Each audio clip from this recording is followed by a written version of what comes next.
My name is Dominique Blanchette. I am a fifth year doctoral student in clinical psychology. I am going to share with you my experiences of being a minority in a predominantly majority environment. I think probably the worst experiences have been being asked, "Why are you here?" By majority members on the different campuses that I have been on as a graduate student. Just being made to feel like I don't belong simply because I don't look like what a doctoral student looks like. I wouldn't say that it necessarily has impacted my mental health or my emotional health in a clinical sense, but more so just giving me pause as somebody who is typically very, very confident, who has typically excelled in the things that I've done in my life, just making me feel like I should question myself. Diversity, particularly racial diversity, is something that is hard to talk about but necessary to talk about, and that systemic racism is pervasive. Our program and other programs are not exempt from that, and even though people's intention may be good, all the things that they may be doing may be unconscious. That doesn't mean that it's not happening. So we have to be able and willing to engage in hard conversations in order to grow, and not just have the majority grow, but us as the minority grow, because having these experiences has allowed me to feel like I can go into any setting and feel comfortable discussing issues related to diversity, discussing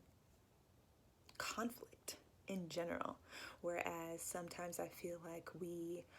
as minority group members are made to feel like we have to kind of like keep our head down and just push through to get out. I don't feel that way anymore. I feel like if I don't say it, then the girl coming behind me is going to feel like she can't say it. And I would rather take an L, if that's what it's going to mean, and have her feel like, her voice can be heard in some way, than just stay silent and all of us end up suffering. Sometimes there's tension between students of color because there are so few of us, and because we feel like obviously we have to go above and beyond to display our competence to the majority. So as other minority groups come in, it's like oh, well, yeah, like we're not the same. So I would encourage you to like scratch that. If that's the kind of person that you are, like it's not a collegial way to make it through grad school, number one, but number two, like you're burning bridges that could really be something super fulfilling and empowering, because it wasn't until that I really started engaging with the other minority girls in my program that I really found true support, because we were able to find that we've had a lot of the same experiences, that we share in the same kind of feelings of isolation, feeling like nobody understands or cares to understand or hear us out, and just like we've just formed a little unit. We are the we, and people know it, and some people are scared of it, and that's okay, because they need to know that we're not to be shaken, we're not to be doubted, and we are just as competent as every single other person in our program and in this field, and us being there matters. I remember one patient when I first started out. I was doing an intake, and it was a female patient. She came in, she had a lot of trauma, and she made a comment about her perpetrator being the same race as I. She also made the comment that she was grateful that she hadn't had any nigger babies. And that was one of the first actual therapeutic encounters that I had as a graduate student. And my supervisor at the time was not African American. And I remember just feeling so helpless in that moment to have to address the situation with somebody that I felt was not going to understand the depth of disgust that I felt at the moment. So what I will say is, in terms of tips for students of color who are in majority programs or at PWIs, is to, even if you're not surrounded by faculty members or other students who are of color, to find a mentor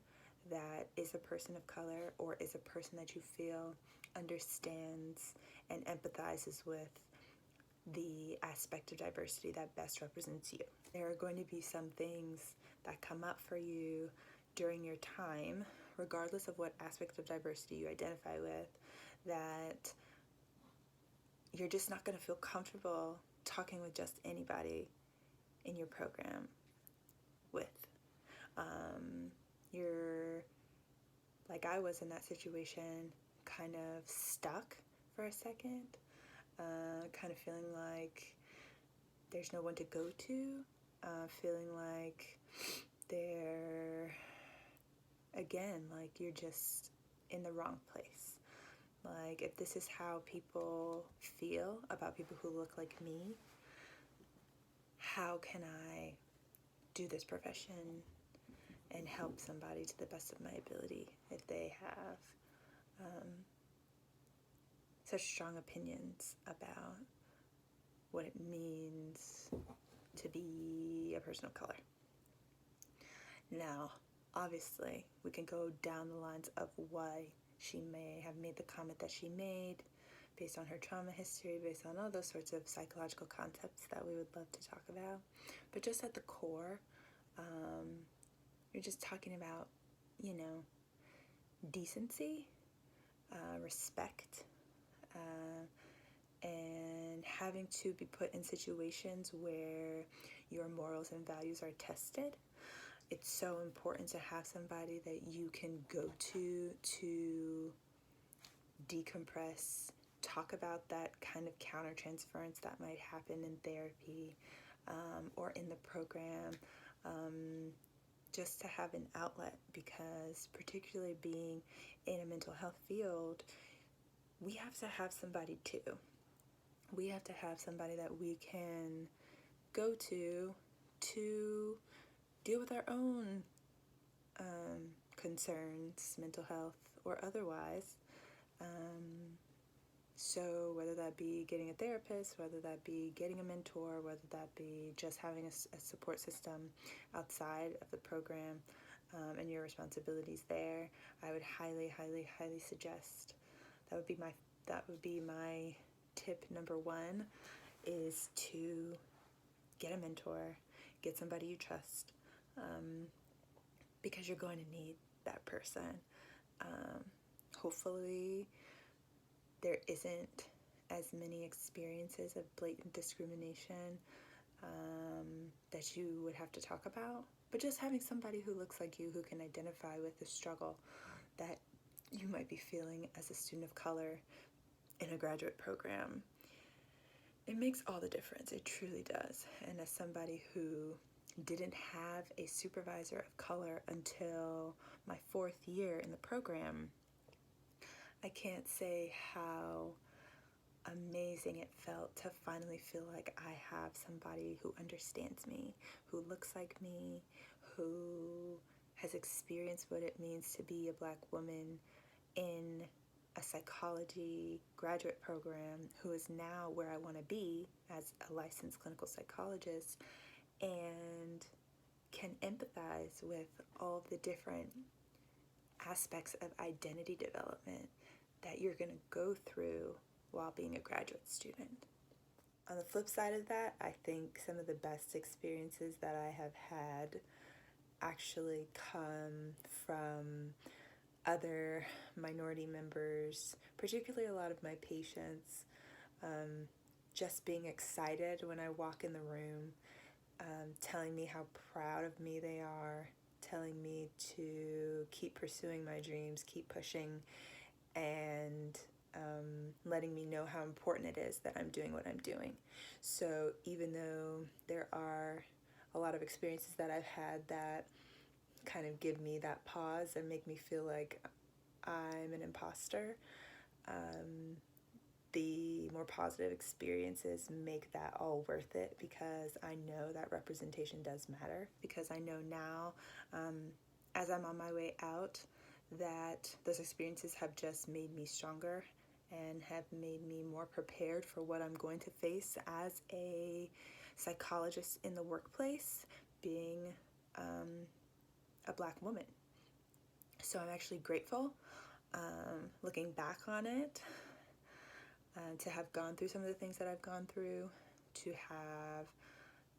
experienced some of the discrimination that I did, because I know that I'm all the better for it.